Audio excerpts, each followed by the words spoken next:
You're at a party. The room is full. Music is playing. People are laughing. And you feel completely alone. That's not a contradiction. It's one of the strangest, most common experiences a human being can have, feeling lonely while literally surrounded by people. Not sad exactly, just alone, in a way that doesn't make sense given how many people are standing 3 feet away from you. This isn't rare, and it isn't really about how many people are in the room. Researchers who study loneliness have found that the number of people around you barely predicts how lonely you feel. You can be isolated for weeks and feel fine. You can be in a packed stadium and feel like the only person on Earth. Psychologist John Cacioppo, who spent decades studying loneliness at the University of Chicago, described it as a mismatch, a gap between the social connection you have and the connection you actually need. Not the number of people, the quality of the bond. Think of it like being thirsty at a buffet. There's food everywhere, but none of it is water. You're surrounded by abundance and still thirsty. So what is your brain actually looking for? The answer traces back to how humans lived for most of our history, in small groups of maybe 50 to 150 people, a number popularized by anthropologist Robin Dunbar.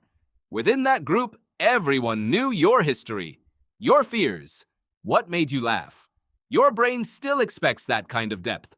Not from everyone, just from a small core of people. And it uses that depth, not head count, as its real measure of safety and belonging. This is why a text from a close friend can feel more connecting than 3 hours at a networking event. One carries history. The other mostly offers surface, names without depth. Your nervous system can tell the difference. Here's where it gets stranger. Modern life is full of a very specific kind of interaction that looks like connection but doesn't register as connection. Sociologists call this weak tie interaction. A coworker's small talk, a cashier, a group chat where you're included but never really seen. A widely cited study on urban loneliness found that people living in the most densely populated cities often report the highest rates of loneliness, not the lowest. Researchers sometimes call this the loneliness of the crowd. When you're surrounded by hundreds of shallow interactions every day, your brain starts treating shallow contact as normal, even as the hunger for something deeper quietly goes unmet. You're full on quantity and starving on quality. And the room never looks empty, so most people never notice the gap. There's also a trap hiding inside social situations themselves. Psychologists call it pluralistic ignorance, the tendency to assume everyone else in the room is more connected and comfortable than you actually are. At that party, you're probably not the only one quietly feeling like an outsider. But because everyone is performing comfort at the same time, the room looks like a wall of belonging that only you are excluded from.